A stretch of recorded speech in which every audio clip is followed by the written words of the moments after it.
It's Sunday morning on CBS, and here again is Charles Kuralt. This year is the 100th anniversary of the death of the Hungarian composer and virtuoso pianist Franz Liszt. Some musical historians think Liszt was the greatest pianist of all time, probably. Eugenia Zuckerman takes us to hear the son of a Pittsburgh steelworker who is keeping Liszt alive.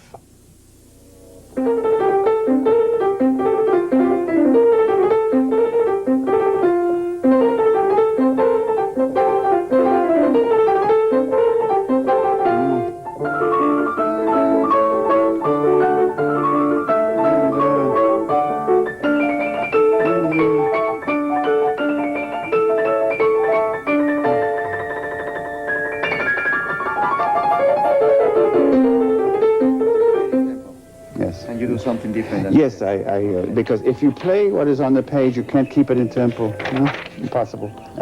Pianist Earl Wild is rehearsing for a rehearsal.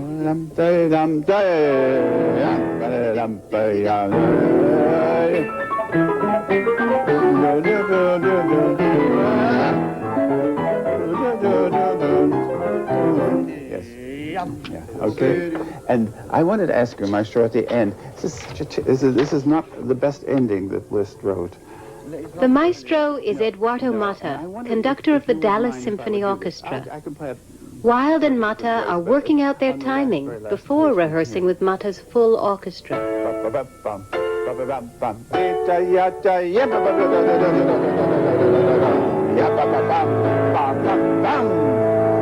Off beats here. Yeah, yes. The placement of these chords. Yes, to get them to speak. Is well, not let only me to get it to speak, but the timing. let me do the two bars before that. Yes.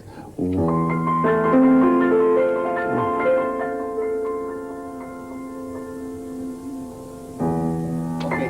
I think if we look at each other, it'll be. Oh it'll yes. Be very Oh easy. yes. Yes. For you lowering. Yes. key. Yes. Good. Perfect. You hear it all sorts I of know. ways. I know.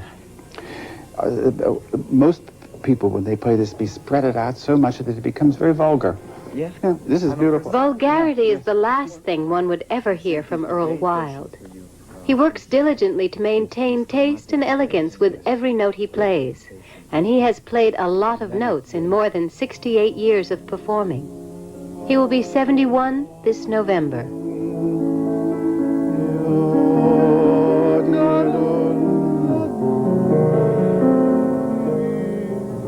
I feel lucky because my muscular system has held up very well. And, you know, we never know how long it's going to hold up, but so far it's done very well by me. And I practice a lot, and I don't let a long period of time elapse when I don't touch the instrument. I play every day.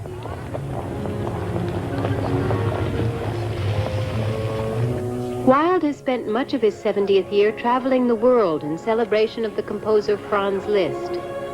This is the 100th anniversary of Liszt's death.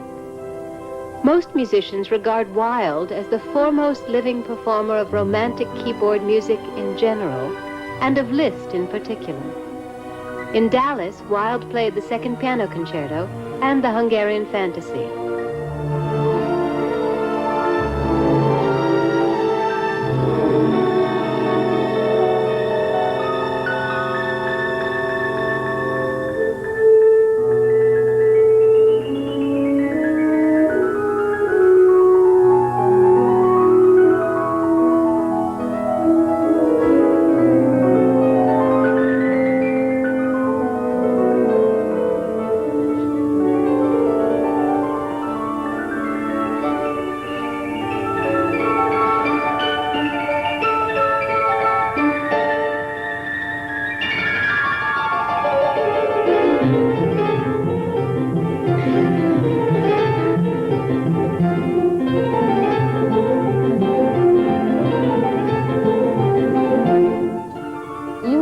A legendary pianist. This is the way we in the world of music think of you.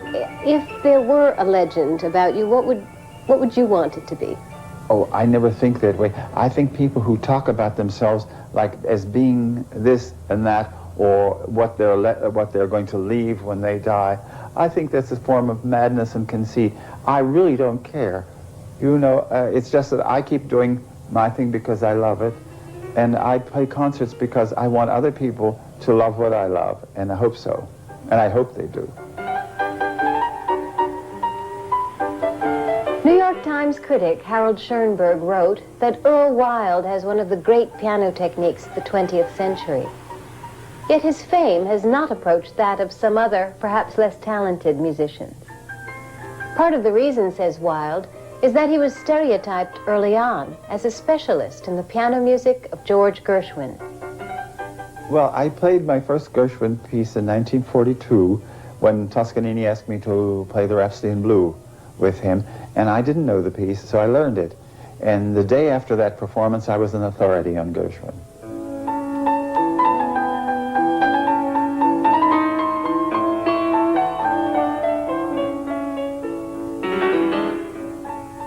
Earl Wild is one of the most recorded artists of our time. He has recorded more than 31 concertos, more than 250 solo piano pieces.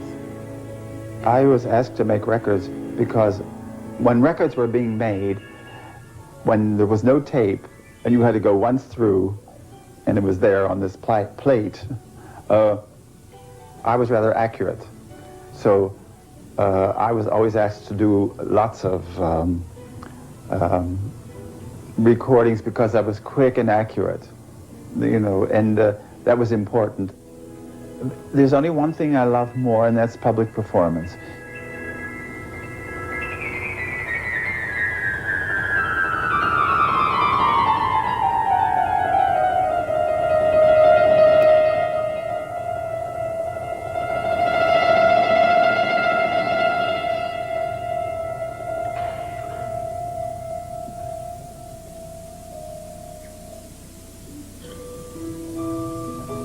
Your powers of communication in the hall are enormous, and yet you don't have a flashy stage demeanor. Well, I could carry on when I play. I could do all sorts of things.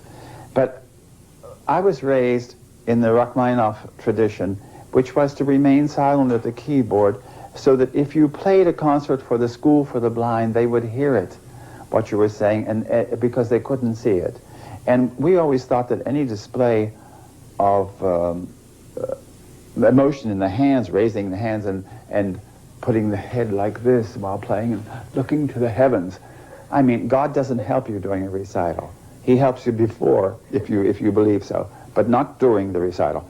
And so all of that is utter foolishness, and it's sort of Hollywood, and it started in the 1800s with the idealized pictures of composers. You know, it would show, you would see in the music, it would say a nocturne, and there would be a picture of somebody on the front, and they would be going, you know, and it's so awful. It's comic, you know, and so I avoid all of that because I think it's vulgar.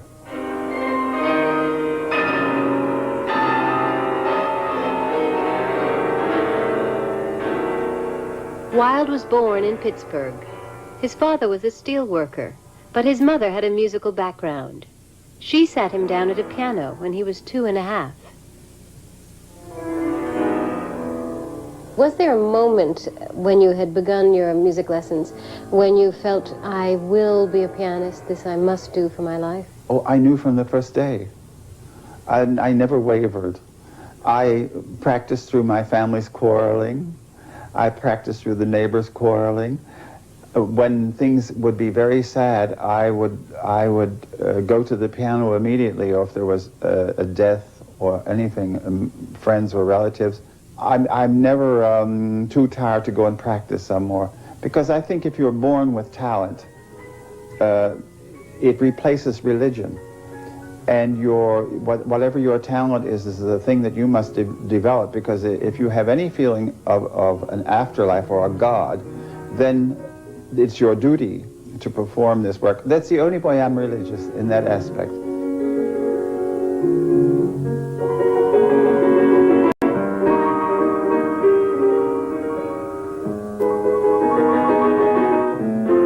Oh, I have drawers full of music I want to play. Yes, that's when you see that life is getting short, because you know that you have to pick out the things that you really are attracted to totally. And so I have a whole slew of things I want to play, and after the Liszt celebration, that's when I'm going to turn my energies towards that.